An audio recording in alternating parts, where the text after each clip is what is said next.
Assalamualaikum warahmatullahi wabarakatuh.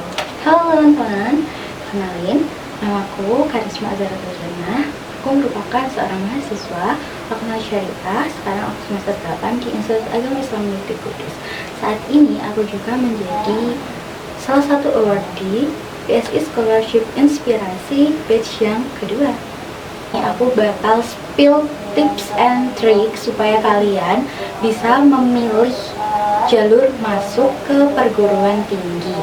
Teman-teman yang masih ada di kelas 10, 11 maupun 12, yuk simak video selengkapnya supaya kalian dapat insight.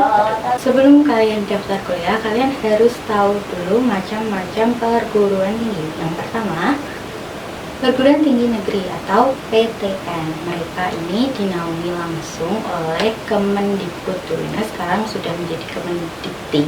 Yang kedua ada PTKIN atau Perguruan Tinggi Keagamaan Islam Negeri. Jadi ini biasanya kayak UIN, IAIN atau STAIN. Mereka dinaungi di bawah Kementerian Agama. Oke. Selanjutnya juga ada PTS atau Perguruan Tinggi Swasta. Aku akan kasih tahu kalian kalau di PTN dan PTKIN ini sama-sama ada 3 jalur untuk masuk ke perguruan tinggi tersebut. Yang pertama, kalau di PTN biasanya ada yang namanya SNBP. Di PTKIN juga sama, tapi namanya itu SPAN PTKIN. Keduanya sama-sama menggunakan nilai rapor dari kelas 10, 11, dan kelas 12 semester 1. Jalur ini kalian juga bisa sertain sertifikat-sertifikat seperti lomba ataupun kejuaraan yang lain. Oke, kita lanjut yang kedua, yaitu jalur tes. Di PTN ada yang namanya SNBT. SNBT ini kalian kenal dengan UTBK ya guys. Jadi kalian akan masuk ke PTN melalui nilai hasil UTBK. Di PTKIN juga sama, namanya adalah UMPTKIN. Jadi keduanya ini sama-sama ujian bersama di tanggal yang ditentukan oleh penyelenggara masing-masing. Kalau nggak lulus dua-duanya, tenang aja, masih ada satu jalur lagi, yaitu ujian lokal mandiri. Nah ini biasanya tergantung dari universitas masing-masing. Oke, aku bakal kasih tahu kalian gimana caranya untuk bisa daftar SNBP dan SPAN PTKIN. Nah, untuk SNBP sendiri kalian itu harus termasuk siswa eligible. Kalau kalian nggak eligible, ini nggak bisa untuk mendapatkan kuota di SNBP. Caranya gimana kak?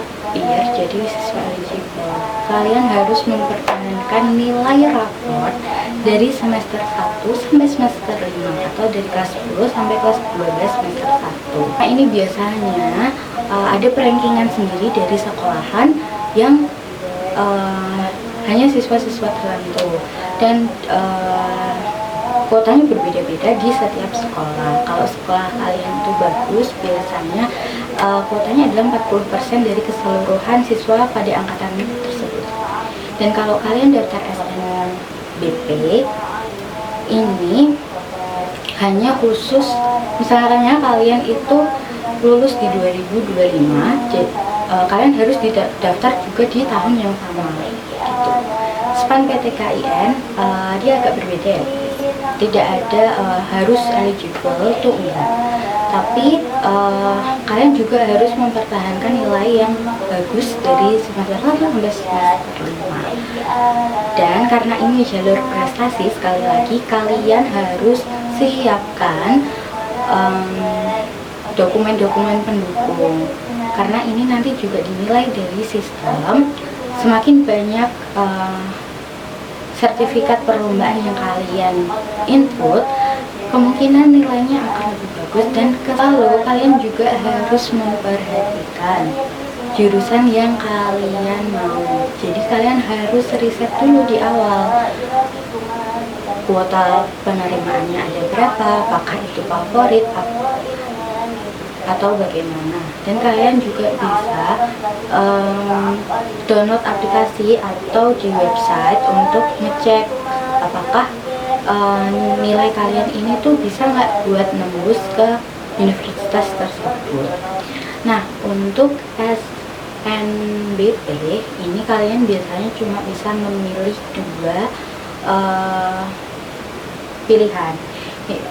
Boleh dalam satu universitas yang sama atau universitas yang berbeda. Misalnya sama-sama mau jurusan akuntansi di universitas A dan B, atau biasanya orang-orang itu dalam satu universitas namun di dua jurusan yang berbeda gitu.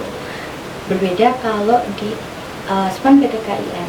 Di SPAN PTKIN kalian tuh bisa dikasih 4 pilihan, yaitu 2 universitas, dan setiap universitas itu ada 2 jurusan. Kalau jelasin yang kedua yaitu jalur tes. Nah, kalau jalur tes yang SNBT ini ada 2 materi yang harus kalian kuasai.